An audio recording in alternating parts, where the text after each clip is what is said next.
Hello everyone, स्वागत है हमारे यूट्यूब चैनल न्यूटन क्लास में। और आज हम लोग एक नए चैप्टर के साथ जुड़े हैं। उस चैप्टर का नाम है ग्रेविटेशन।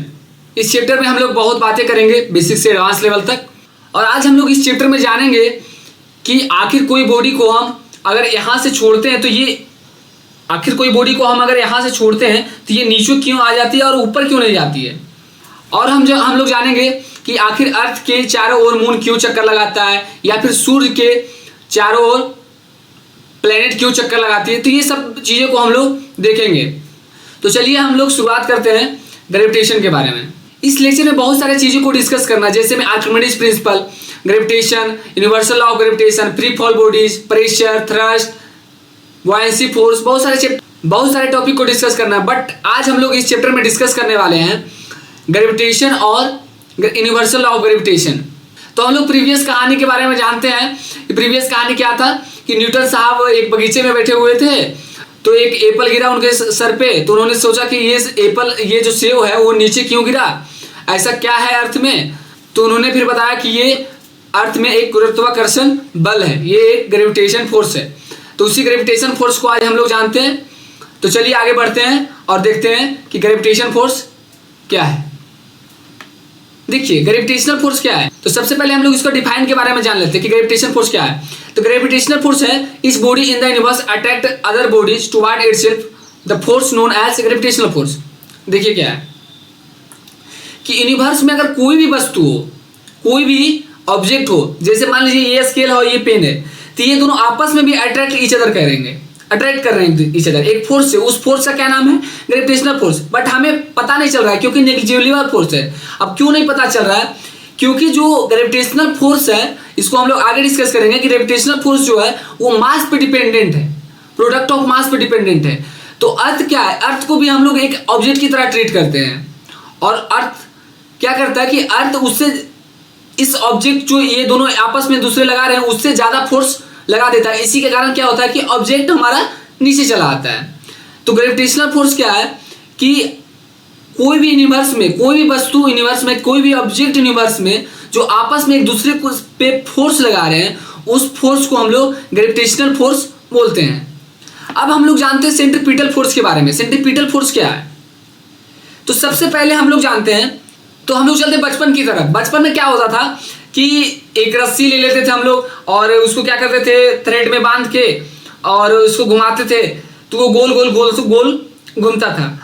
अब हम लोग इसी एप्लीकेशन को डिस्कस करेंगे कि आखिर वो गोल गोल क्यों घूमता था। ग्रेविटी तो नीचे भी, अर्थ तो नीचे भी फोर्स लगा रही है, तो क्यों वो नीचे नहीं गिरता था, वो गोल गोल क्यों घूमता था?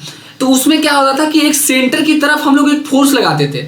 ये हमारा हाथ क्या कर रहा था, एक सेंटर के काम कर रहा था, और उसको क्या कर रहा था, एक सेंटर की तरफ एक फोर्स लगा रहा था। उसी कारण से वो ऑब्जेक्ट क्या होता था, राउंड करता था, गोल गोल घूमता था। तो देखिए क्या होता था कि जैसे ये थ्रेड है जो गोल गोल, इसमें एक स्टोन बांधा हुआ और घूम रहा है, ये सेंटर की तरफ मेरा फिंगर है। तो क्या होता था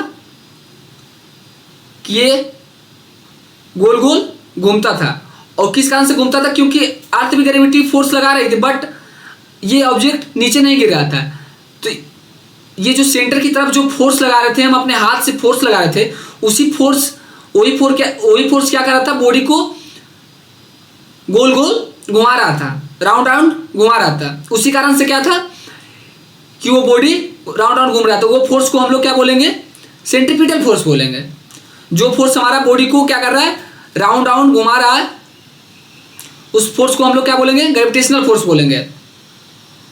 तो सेंट्रीफ्यूगल फोर्स क्या है? The force causes this acceleration keeps body moving circular path acting toward the centre. देखिए वही बात है कि देखिए एक एक्सेलरेशन प्रोवाइड कर रहा है और सेंटर की टुवर्ड एक फोर्स लग रहा है। उसी फोर्स को हम लोग क्या बोलते हैं? सेंट्रीपिटल फोर्स बोलते हैं। और वो फोर्स क्या कर रहा है, हमारे बॉडी या ऑब्जेक्ट को एक सर्कुलर पाथ पे मूव करा रहा है। तो इसका हम लोग रियल लाइफ एप्लीकेशन में क्या जानते हैं कि अर्थ क्या कर रहा है, अर्थ मून पे एक सेंट्रीपिटल फोर्स लगा रहा है। इसी कारण से हमारा जो मून है अर्थ के चारों ओर चक्कर लगाती है। अब हम लोग जानते हैं इसमें एक और टॉपिक रह गया कि टेंजेंट क्या होता है। टेंजेंट जब एक सर्किल पे एक पॉइंट से जब एक लाइन ड्रॉ किया जाए, स्ट्रेट लाइन ड्रॉ किया जाए, उस लाइन को हम लोग क्या बोलेंगे? टेंजेंट बोलेंगे। तो टेंजेंट का यहाँ एप्लीकेशन क्या है कि मान लीजिए कि अगर हम लोग रस्सी से स्टोन को बांध को घुमा रहे हैं, रस्सी से क्या कर रहे हैं, स्टोन को बांध के घुमा रहे हैं, तो मान लीजिए कि रस्सी टूट गया है, तो वो कौन सा पाथ फॉलो करेगा। मान लीजिए कि अगर रस्सी टूट गया बीच से, तो कौन सा पाथ फॉलो करेगा, वो टेंजेंशियल पाथ फॉलो करेगा। यहां से जिस पॉइंट पे टूटा वो सीधा इस साइड चला आएगा, तो ये क्या कौन सा पाथ फॉलो करेगा, टेंजेंशियल पाथ फॉलो करेगा। टेंजेंट का एप्लीकेशन यहाँ इसी चीज का है। जैसे मान लीजिए कि मून भी अगर इस पॉइंट से डेविएट किया, तो ये भी क्या करेगा, एक टेंजेंशियल पाथ फॉलो करेगा। हम लोग का अब अगला टॉपिक है the universal law of gravitation. इस लॉ को न्यूटन साहब ने दिया था। तो इस लॉ का स्टेटमेंट क्या है, सबसे पहले हम लोग स्टेटमेंट को जान लेते हैं। तो इस लॉ का स्टेटमेंट क्या है, Newton's law of gravitation state that every object in the universe attract toward each other with a force is directly proportional to the product of their masses and inversely proportional to the square of the distance between them। तो Newton साहब ने इस statement को बताया था कि अगर universe में क्या था कि हम लोगों ने डिस्कस किया कि ये दोनों ऑब्जेक्ट है जो एक आपस में यूनिवर्स में एक दूसरे को अट्रैक्ट कर रहे हैं। जब यूनिवर्स में आपस में एक ऑब्जेक्ट दूसरे ऑब्जेक्ट को अट्रैक्ट कर रहे हैं, तो वो फोर्स जो होगा डायरेक्टली प्रोपोर्शनल किसका होगा, m1 इंटू m2। मान लीजिए दो ऑब्जेक्ट है m1 और m2, दो ऑब्जेक्ट है, दोनों के बीच में डिस्टेंस मान लीजिए r है, ठीक है। तो क्या बोला जा रहा है इसमें कि आपस में अगर दोनों ऑब्जेक्ट आपस में एक दूसरे को फोर्स लगाएंगे, तो वो फोर्स क्या होगा, डायरेक्टली प्रोपोर्शनल होगा दोनों के प्रोडक्ट के मासेस के ऊपर। और इनवर्सली प्रोपोर्शनल किसका होगा, इनवर्सली प्रोपोर्शनल क्या होगा, डिस्टेंस का स्क्वायर का। तो हम लोग इसको क्या करते हैं, फोर्स को अगर दोनों इक्वेशन को मान लीजिए इक्वेशन 1 है, इक्वेशन 2 है, दोनों फोर्स को अगर कंबाइन करते हैं, तो फोर्स डायरेक्टली प्रोपोर्शनल टू क्या हो जाता है, m1 into m2 by R square.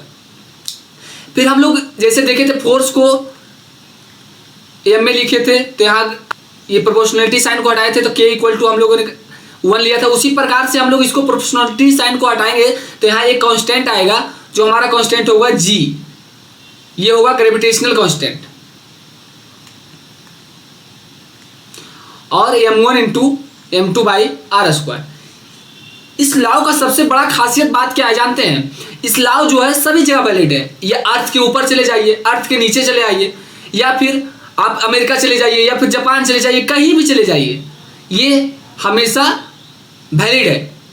और हमेशा हमारा जी का वैल्यू कांस्टेंट होता है, कहीं भी वो चेंज नहीं होता है। हमारा जो जी का वैल्यू है उसका वैल्यू होता है 6.67 into 10 to the power minus 11 into metre cube kg inverse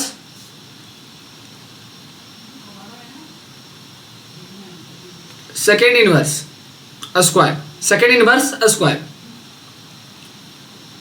अब देखते हैं हम लोग की यूनिट ये आया कहां से, यूनिट को हम लोग कैसे निकालते हैं उसको देखते हैं हम लोग। देखिए हम लोगों ने क्या जाना था, force equal to G m1 into m2 by R square. देखिए अब जी को हम लोगों को निकालना है, तो क्या करेंगे, force by m1 m2 into R square, ठीक है। जी इक्वल टू, देखिए फोर्स का यूनिट क्या होता है, न्यूटन, और आर स्क्वायर को हम लोग क्या लिख सकते हैं, मीटर स्क्वायर, ठीक है।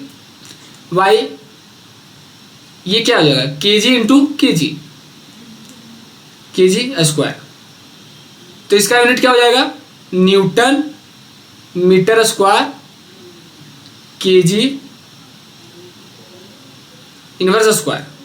न्यूटन को अगर तोड़ के लिखें तो क्या लिख सकते हैं, k g metre second inverse square metre square के जी इनवर्स स्क्वायर। अब देखिए के जी से एक के जी को काट देंगे और क्या हो जाएगा, metre cube second inverse square के जी इनवर्स। अब हम लोग जानते हैं, अब यूनिट हम लोग देख लिए, अब हम लोग जानते हैं इसके एप्लीकेशन के बारे में कि ये लॉ क्या क्या बोलता है। जैसे देखिए कि अर्थ है और सन है, तो अर्थ क्यों सर के चारों ओर चक्कर लगाता है? क्यों लगाता है? क्योंकि देखिए दोनों के बीच में आपस में एक फोर्स लगता है, एक फोर्स ऑफ अट्रैक्शन से बंधा हुआ है। वो फोर्स का नाम है सेंट्रीपिटल फोर्स, जो क्या कर रहा है, इसको चारों ओर मूव करने पे मजबूर कर रहा है।